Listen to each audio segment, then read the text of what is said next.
고린도전서 15장 12절부터 19절까지입니다.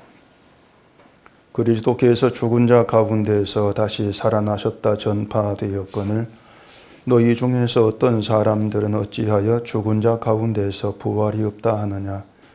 만일 죽은 자의 부활이 없으면 그리스도도 다시 살아나지 못하셨으리라.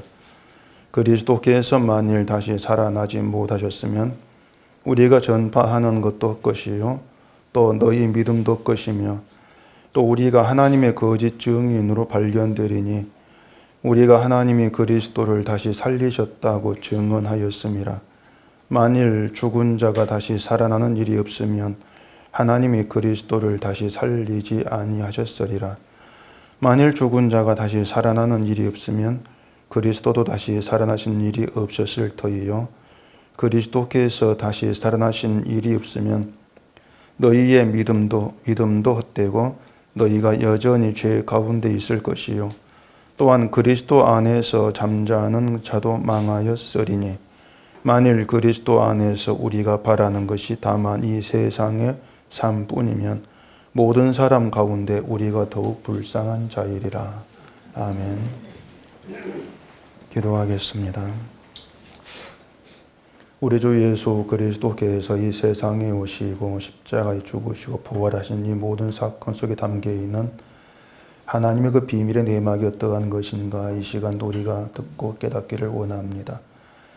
이 세상을 그저 살아가는 것이 아니고 진심으로 예수 그리스도의 죽으심과 부활 속에서 참된 믿음의 길로 나아가는 우리가 될 수 있도록 이 말씀에 붙들려 나아가는 저희가 되게 하시옵소서.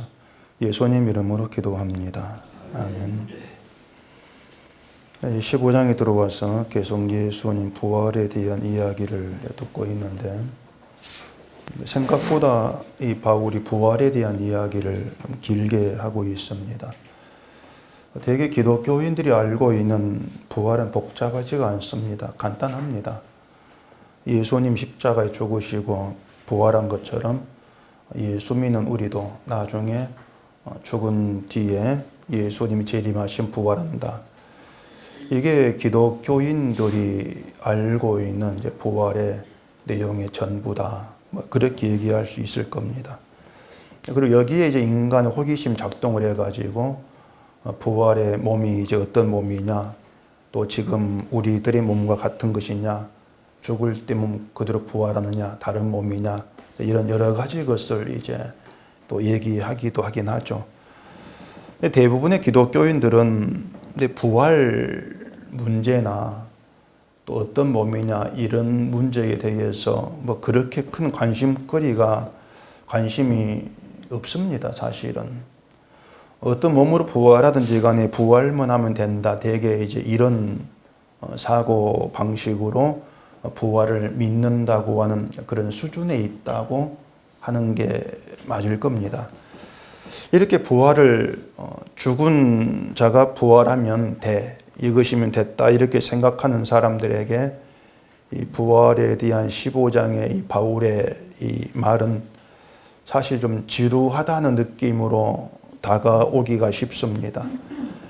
근데 그러한 건 우리가 부활을 너무 좀 가볍게 생각하는 그런 잘못됨이라는 것을 아실 필요가 있습니다. 지난주가 그 부활절이어서 전 세계에 있는 교회가 예수님 부활을 얘기를 하죠. 그러면서 이제 부활 소망이란 단어가 교회마다 차고 넘쳤을 것인데 한 주가 지난 오늘에는 아마 부활 소망이란 단어가 쏙 들어가지 아니했을까 그렇게 좀 짐작이 됩니다. 사실 부활 소망이라고 하는 것이 부활절을 지내기 위한 그런 용도로만 사용되고 평상시에는 관심 두지 않는 단어 중에 하나라고도 해도 틀린 말은 아닐 겁니다. 그만큼 기독교 신앙의 중심이고 핵심이라고 할 수 있는 부활이 기독교에 의해서 철저하게 무시되고 또 별것 아닌 것처럼 가볍게 취급되고 있다고도 할 수가 있는 겁니다. 근데 바울이 증거하는 그 부활에 대한 이야기를 우리가 차근차근 따라가다 보면은 그 부활에 담겨 있는 내용이 복음의 전부가 된다. 그걸 우리가 알 수가 있습니다. 그래서 부활 이야기는요, 죽음 이후의 문제로 밀어낼 수 있는 것이 절대 아니라는 겁니다.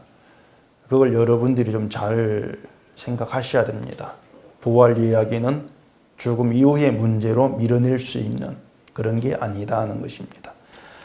근데 우리가 좀 주의해야 될 이제 문제가 있는데, 그것은 부활을 중심으로 해서 여러 주장들이 이제 나오고 있다는 겁니다. 지금의 기독교에서도. 그 중에 하나가 고린도 교회에 있었던 문제죠. 부활이 없다. 이러한 주장을 하는 그런 부류가 있는 겁니다. 12절을 다시 읽어볼까요?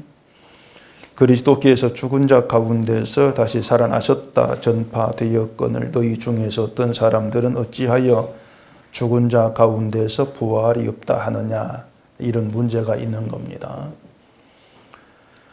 죽은 자 가운데서 부활이 없다, 이런 말을 하는 그런 사람들이 있었던 것이죠. 소위 말한 부활을 부정한다, 이렇게도 얘기할 수가 있는 것인데, 아마 여러분 주위에서 기독교 누군가가 이렇게 부활이 없다 이런 말을 하면서 이상하다 그렇게 생각할 겁니다. 부활이 없다고 하는 거 보니까 이단 같다, 가까이 하지 말자, 그렇게 이제 반응하는 게 대부분이겠죠. 그렇게 그런 게 아니면은 뭐 예수님 부활했다, 부활이 있다 이런 식으로 이제 부활이 있다는 기독교를 변호하려고 또 이제 애를 쓰는 그런 적극적인 반응을 또 보일 수도 있는 겁니다. 디모데후서에도 보면은 부활이 지나갔다 이런 주장한 사람이 있습니다. 디모데후서 한번 찾아보십시다. 디모데후서 2장 17절. 그들의 말은 악성 종양에 퍼져 나감과 같은데 그 중에 후메네오와 빌레도가 있느니라. 진리에 관하여는 그들이 그릇되었도다. 부활이 이미 지나갔다 하므로 어떤 사람들의 믿음을 무너뜨리느니라. 후메네오와 빌레도라는 사람이 있는데 이 사람들이 하는 말이 부활은 지나간 것이야, 그렇게 주장을 한 것이죠. 부활이 지나갔다는 건 부활 사건이 이미 이루어졌다는 겁니다. 이미 이루어졌기 때문에 이제 남아있는 부활은 없다, 그런 뜻의 말이 되는 겁니다. 어떤 사람들은 이 부활을 신자가 그리스도와 함께 죽고 다시 산 거, 이걸 부활한 것으로 이렇게 얘기하는 사람도 지금 기독교에 있는 거 있어요. 그런 사람에게 부활은 이미 지나간 것이죠. 이미 이제 살았기 때문에 지나가게 되는 겁니다. 또 어떤 사람은 성령이 오신 것을 예수님이 재림한 것으로 이렇게도 얘기를 합니다. 그런 그 사람들에게는 남아있는 재림은 없는 거죠. 이미 예수님이 성령 오르셨으니까 다시 올 재림은 없다. 그게 이제 그런 사람들의 주장입니다. 이처럼 죽은 자의 부활은 없다, 부활은 지나갔다, 이러한 것들은 이제 기독교가 보편적으로 말하고 있는 교리는 분명히 아닌 겁니다. 정통 교리하고는 완전히 벗어난, 어찌 보면 기독교에서 이단이라고 할 수 있는 그런 말이 되는 것이죠. 그래서 이 주변에 이런 말을 하는 사람이 있으면 쉽게 충돌하게 되는 거예요.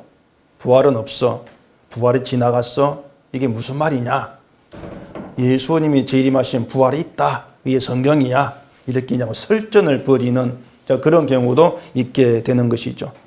그리고 나중에는 이제 네가 부활이 없다는 거 보니까 너는 이단이다, 또 한쪽은 아직도 무식하게 부활이 있다고 믿느냐, 너는 성경도 모르는 놈이야, 막 이런 식으로 서로 막 삿대질하면서 서로 자기가 이제 옳다고 주장하다가 끝나기 십상인 경우도 많이 있는 겁니다.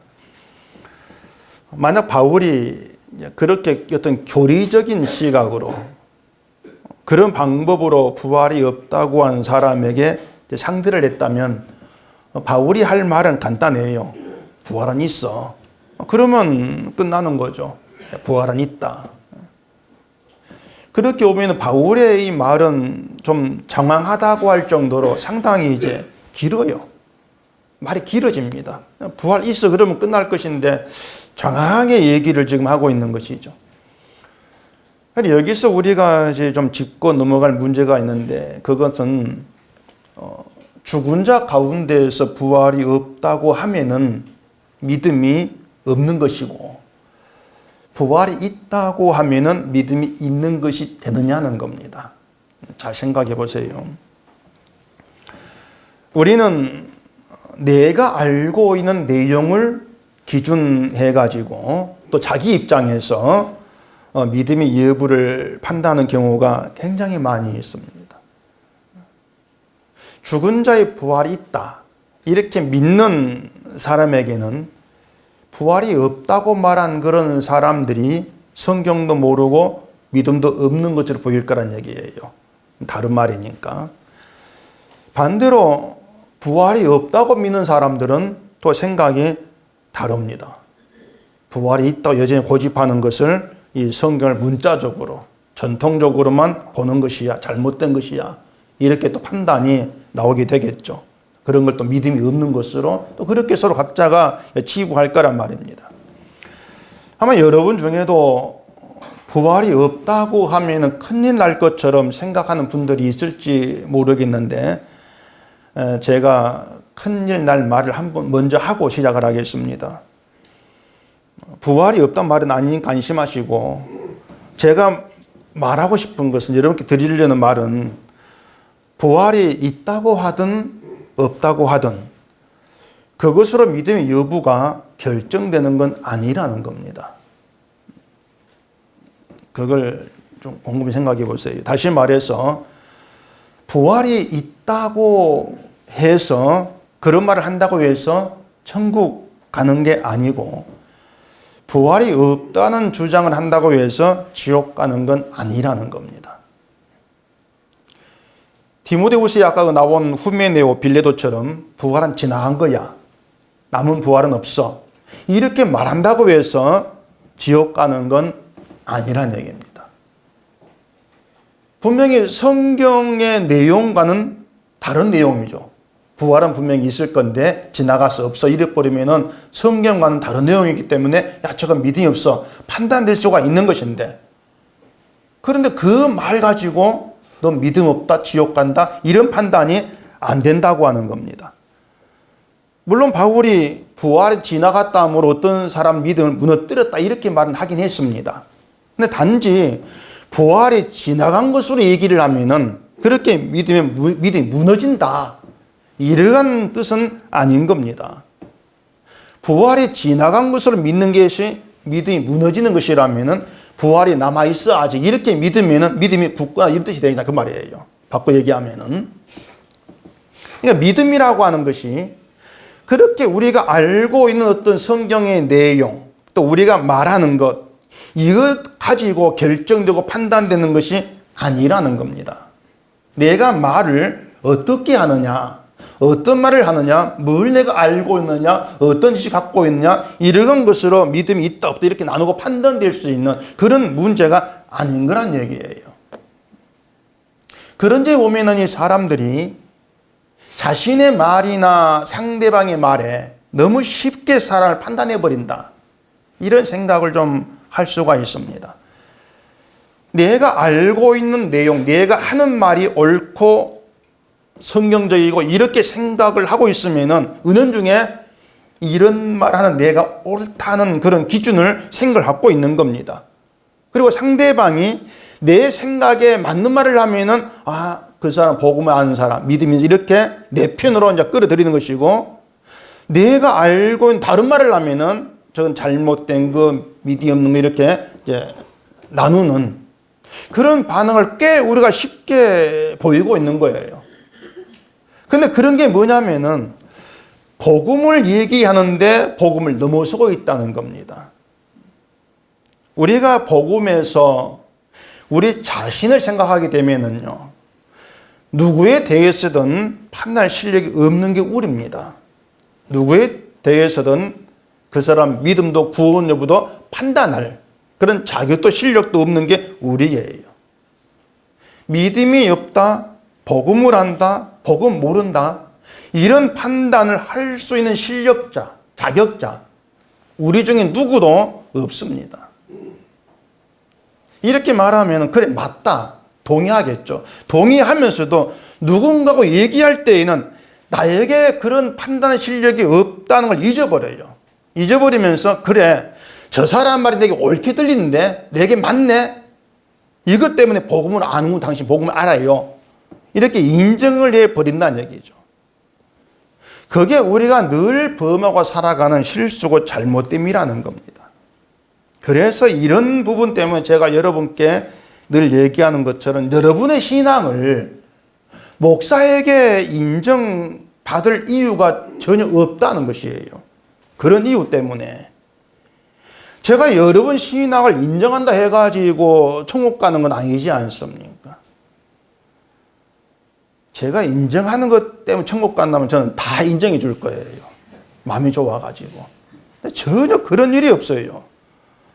반대로 제가 여러분 신앙을 인정하지 아니한다고 해서 지옥 가는 것도 아니란 얘기입니다.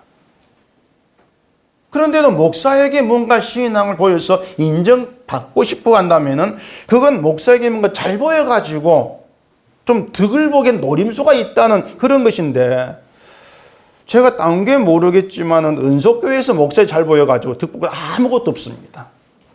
손톱만큼도 득볼 것이 전혀 없습니다. 이따 예배 후에 집사 투표를 할 건데 목사에게 인정받는다고 해서 당선되고 그런 거 없잖아요.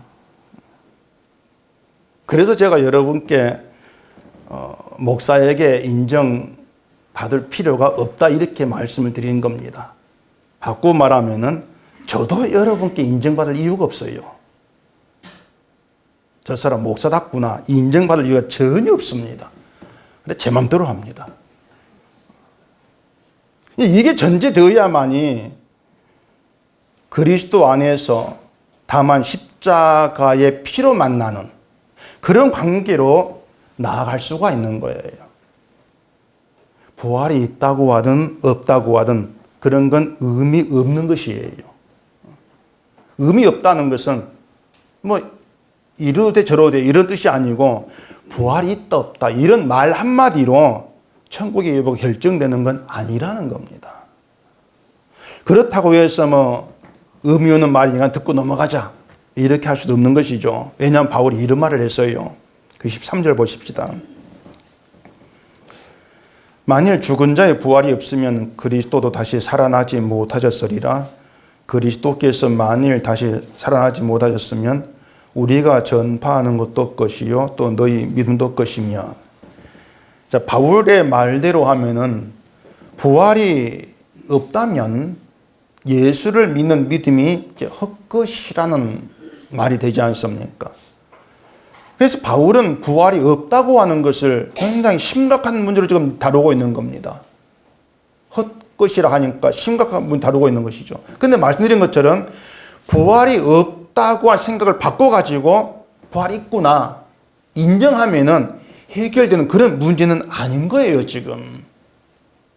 이 말은 부활이 있다고 말한다고 해도 말만 그렇게 하는 것일 뿐이지 그 사고방식이 부활이 없다고 하는 사람과 다르지 않을 수가 있다는 것입니다. 말만 다르지 그 생각 사고방식은 같을 수가 있다는 거예요. 그렇다면은 부활이 있다 이렇게 인정을 말을 한다 할지라도 역시 믿음은 헛것일 수가 있다 그 말입니다. 그 점을 잘 생각하셔야 돼요. 이런 문제가 있기 때문에 말을 옳게 한다고 해서 옳은 자로 인정되는 것이 아니라는 말씀을 제가 드린 것입니다. 부활이 없다 이렇게 얘기하고 있는 것은 예수님 부활도 없다 그런 의미는 아닐 거예요. 그 당시 고린도 지역은 이제 헬라 철학 영향을 굉장히 많이 받은 그런 지역이었습니다. 그 헬라 철학 가운데에서 여러분도 잘 알고 있는 플라톤 철학이라는 게 있는데 이 플라톤이 이제 주장했던 이론 중에 하나가 영육 이원론이라는 게 있습니다. 영육 이원론. 이게 뭐냐면 인간은 몸과 영혼으로 되어 있는데 몸이 살아있을 때는 영혼이 몸에 갇혀 있다가 몸이 죽으면 영혼이 분리되어 가지고 다른 세계에 살게 된다. 이게 영육 이원론입니다. 여기에서 영혼 죽지 아니한다. 영혼 불면설이 또 나오기도 하는 거예요. 이러한 플라톤 철학 영향을 받아가지고 나온 이단 중에 하나가 영지주의입니다. 영계주의는 구원은 믿음이 아니고 알물 통해 이루어진다. 이렇게 얘기합니다. 육체는 더럽고 악하고 타락했기 때문에 영혼이 깨끗해져야 구원받는데 예수를 아는 것으로 알므로 영혼이 선하고 깨끗함을 입는다는 거예요. 육체를 무시하는 것이죠. 그래서 부활이 없다고 하는 사람들이 이러한 헬라 철학의 영향을 받은 것이라면 이들은 죽은 자의 몸의 부활은 부정하는 거예요. 몸의 부활. 그래서 죽은 자의 부활을 없다. 이렇게 얘기를 이제 하는 것이죠. 그래서 죽은 자 가운데 부활이 없다는 게 바로 이제 그런 뜻이 된단 말입니다. 죽은 자의 몸의 부활이 없어. 그런 의미예요. 예수님 부활에 대해서도 부활 자체를 부정하지는 않는데 몸의 부활은 아니라 그런 거예요. 이런 사람들은. 몸의 부활이 아니야. 부활한 후에 제자에 나타나신 것도 몸이 아니고 환영으로 나타나신 거야. 이렇게 얘기를 하는 겁니다. 이런 말만 들으면 부활을 부정하는 이단처럼 우리는 이제 듣게 될 수가 있는 것이죠. 근데 제가 지금 이런 말을 길게 끌고 온 이유가 뭐냐면은 앞서 말씀드린 것처럼 부활을 부정해서 이단이고 부활을 부정하지 않기 때문에 이단이 아니다고 쉽게 생각하지 말라는 거예요, 지금. 그래서 저는 부활이 없다고 하는 사람들이 오늘 이 이야기를 드려야 되는 것이 아니고 오히려 부활이 있다고 하는 우리가 이 바울의 말을 깊이 새겨 드려야 될 내용이다. 그렇게 말씀을 드리는 겁니다. 바울도 그래요. 부활이 없다고 하는 사람들에게 부활이 있다 이런 주장하려고 지금 이런 말을 하고 있는 것은 아닌 것입니다. 부활이 없다고 하는 사람들을 도구로 해서 부활을 믿는다고 하면서도 부활이 없다는 사람들과 다를 바 없는 사고방을 드러내는 자, 그들을 향한 말이 되기도 하는 거예요. 다시 말해서 부활이 없다고 한 사람이나 부활이 있다고 하면서도 파벌을 만들고 은사 문제를 다투고 서로 자기를 자랑하고 이런 것이나 근본적인 문제가 다 있다는 겁니다. 동일한 문제라는 거예요. 그런 의미로 보셔야 되는 겁니다. 그래야 이 바울의 말이 부활이 없다고 한 사람들을 향한 말만이 아니고 부활이 있다고 철석같이 믿고 있는 우리 문제를 보게 하는 그런 복음으로 다가오게 되어지는 것입니다. 자, 바울은 그냥 부활을 말한 것이 아니고 죽은 자의 부활이 있다 이렇게 얘기했습니다. 죽은 자의 부활이 있다. 죽은 자의 부활이 없다면은 그리스도도 다시 살아나지 못했을 것이다 이렇게 얘기하죠. 바꿔 말하면 그리스도가 죽으셨다가 다시 살아난 것은 죽은 자를 위한 부활이다. 이런 뜻이 되는 거예요. 여기서 말한 죽은 자는 의학적으로 죽은 자를 얘기한 것은 아닙니다. 숨이 끊어진 그런 자를 말한 것이 아니에요. 로마서 5장 한번 보십시다. 로마서 5장 12절. 그러므로 한 사람으로 말미암아 죄가 세상에 들어오고 죄로 말미암아 사망이 들어왔나니 이와 같이 모든 사람이 죄를 지었으므로 사망이 모든 사람에게 이르렀느니라. 자, 바울의 여기 말대로 죄가 세상에 들어오면서 모든 사람이 죽은 자가 된 겁니다. 모든 사람이. 문제는 죽은 자가 되었는데 이 사람이 자기가 죽은 자라는 걸 느끼지를 못하고 자각하지를 못하고 살아가는 겁니다. 내가 죽은 자라는 걸 자각을 못하기 때문에 자꾸 하나님께 내가 좋은 것을 내놓으려고 하는 것이죠. 내가 좋은 걸 내놓고 내가 좋은 신앙인의 모습을 보여야 된다. 이런 생각을 떨쳐버리지를 못하는 겁니다. 그것이 내가 죽은 자란 자각이 없는 증거예요. 죄로 말미암아 사망이 들어왔다. 죽은 자가 되었다. 이 말은요. 인간은 이대로 살다가 몽땅 다 지옥 갈 존재다. 그 뜻이거든요. 이대로 살다가 몽땅 지옥 갈 존재. 근데 우리가 우리 자신을 그렇게 보는가 하면은 그렇게 안 본다는 얘기입니다. 우리 스스로를.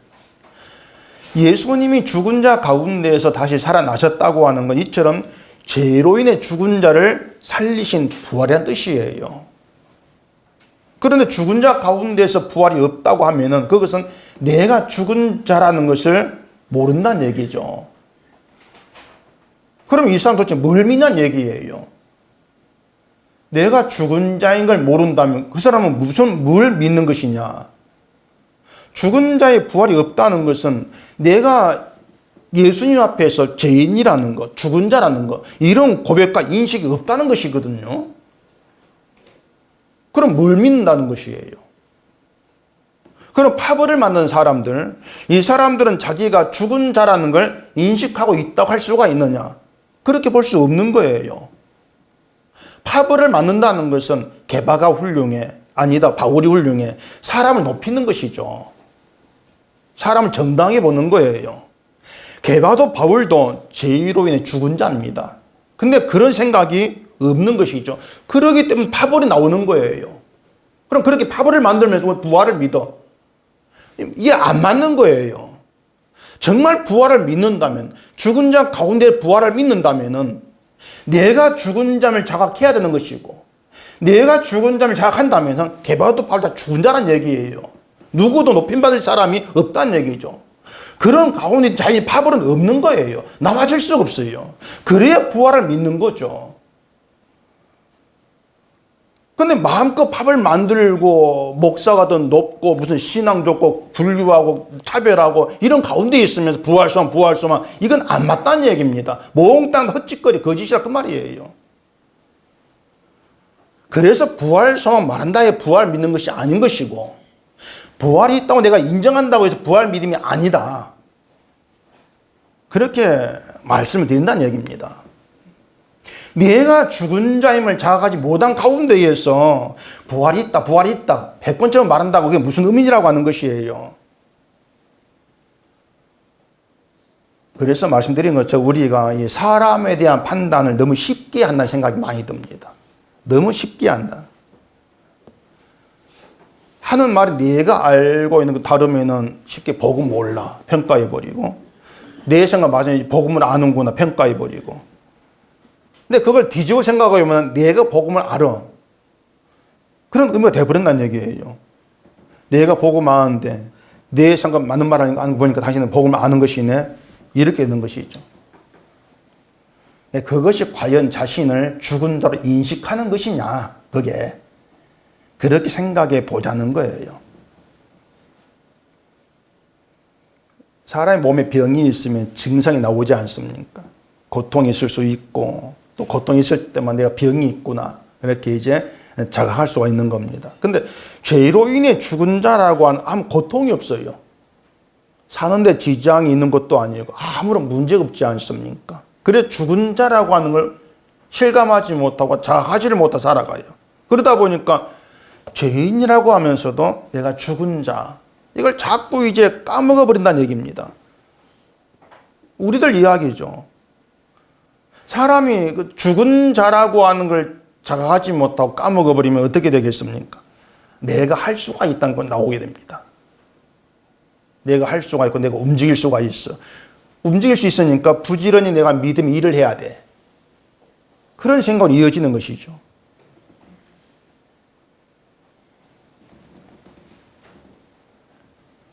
물론 죄로 인해 죽은 자라고 하는 것이 뭐 내 몸을 전혀 움직이면 안 된다 이런 뜻 아니지만은 분명한 것은 죽은 자에게서는 선한 것이 못 나온다는 것이에요. 나올 수가 없는 것이죠. 그래서 내가 움직일 수 있으니까 부지런히 해서 선한 믿음을 보여야 되겠다, 믿음의 일을 해야 되겠다, 이런 발상이 죽은 자라고 하는 건너뛰어버린단 말입니다. 그 자체가. 이런 생각의 사람이 부활이 있다 이렇게 말한다고 해서 이게 무슨 의미냐는 것이에요. 아무 의미가 없는 거예요. 부활이 없다는 사람과 그냥 같은 사고방식이니까요. 그래서 성경 실컷 보면서 예수님 부활은 죽은 자 가운데에서의 부활입니다 말을 할지라도 그것은 그냥 맞는 말을 흉내내는 앵무새 수준밖에 되지를 않는 겁니다. 죽은 자 가운데서의 부활의 의미를 모르고 그냥 사용하는 것밖에 안 되는 거죠. 그러니 무슨 말을 해도 의미가 없는 게 되는 거예요. 예수님이 세상에 오신 건 죽은 자들 가운데 오신 것이 않습니까? 세상은 온통 죽은 자들로 버글대고 있는 것인데 그런 죽은 자의 상 예수님께서 오신 거예요. 그리고 성경대로 우리 죄를 위해 십자가에 죽었습니다. 기독교 누가 이걸 믿죠? 예수님이 우리 죄를 위해 죽으셨다. 이걸 믿는다는 것은 내가 죄인이고 내가 죽음의 존재라는 것을 인정하는 거예요. 내가 죄로 인해 죽은 자다. 이걸 그렇게 받아들이는 것이죠. 로마서 4장 한번 보십시다. 로마서 4장 24절. 의로 여기심을 받을 우리도 유함이니 곧 예수 우리 주를 죽은 자 가운데서 살리신 이를 믿는 자니라.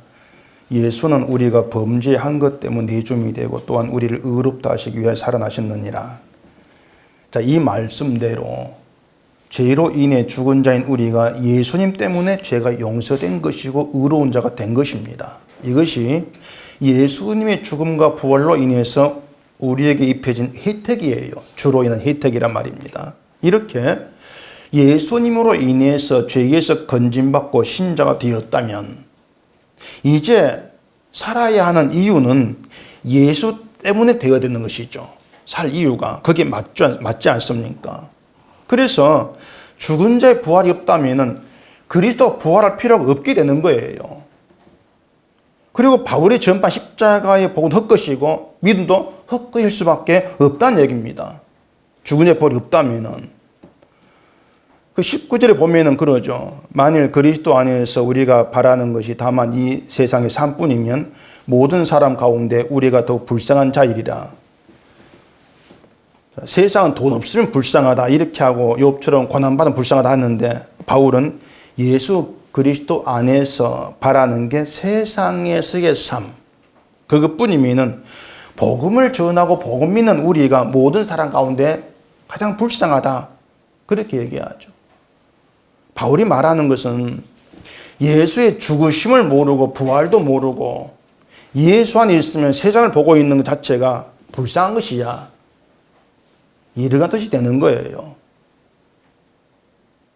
그러니까 내가 죽은 자란 사실, 그 자각을 자꾸 놓치고 있기 때문에 이 세상에서의 내가 잘됨, 여기에 뜻을 자꾸 두려고 하는 것이죠. 그럼 믿음의 대상이 없는 것이고, 왜 믿는 거야? 그런 의미가 되는 것이고, 모든 게 헛것이 되어버린다는 얘기예요. 그럼 교회에 나온 사람 어떻습니까?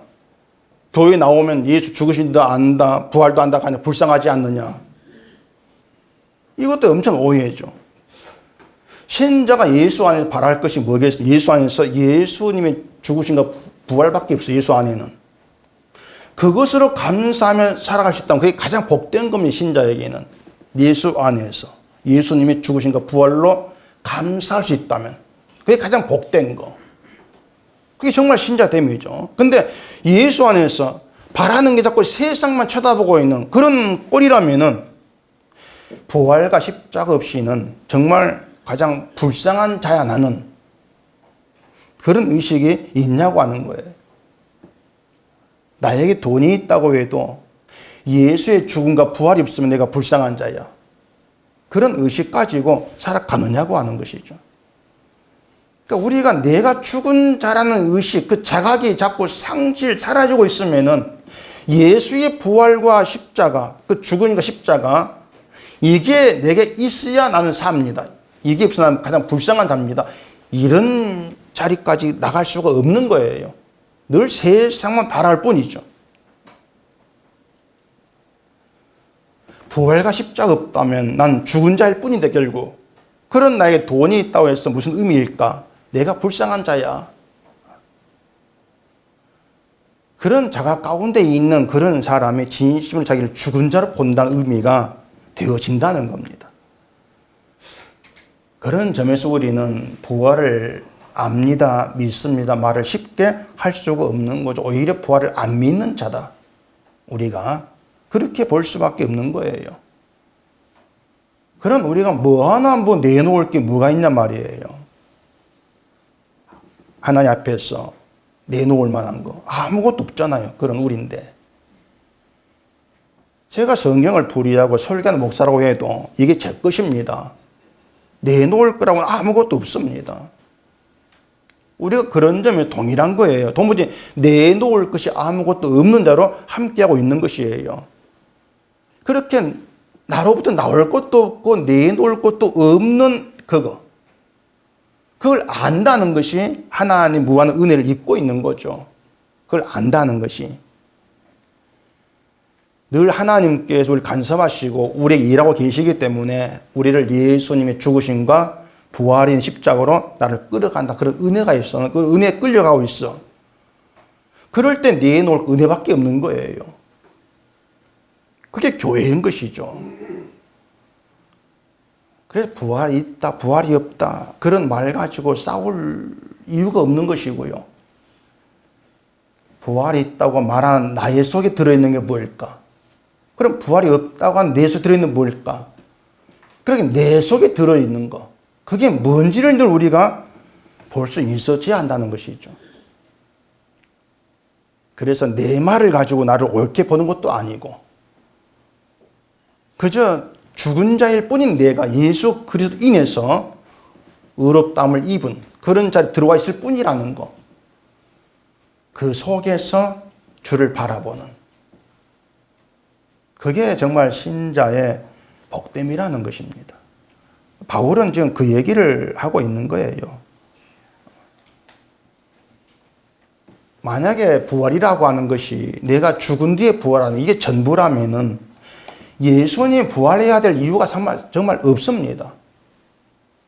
굳이 예수님께서 부활하지 아니해도 그냥 하나님께서 너 부활해. 그럼 되지 않습니까? 죄 용서도 예수님이 주는 일 없이 하나님께 일방적으로 용서해 줄게. 그러면 되잖아요. 그럼 그런 식으로 구원받은 사람들, 부활한 사람 모아놓고 당신 어떻게 부활했어? 어떻게 구원받았어? 간증하라 하면은 무슨 말 하겠습니까? 그냥 하나님이 죄 용서했다고 하대. 나 그래서 왔어. 그런 말밖에 안 나와요.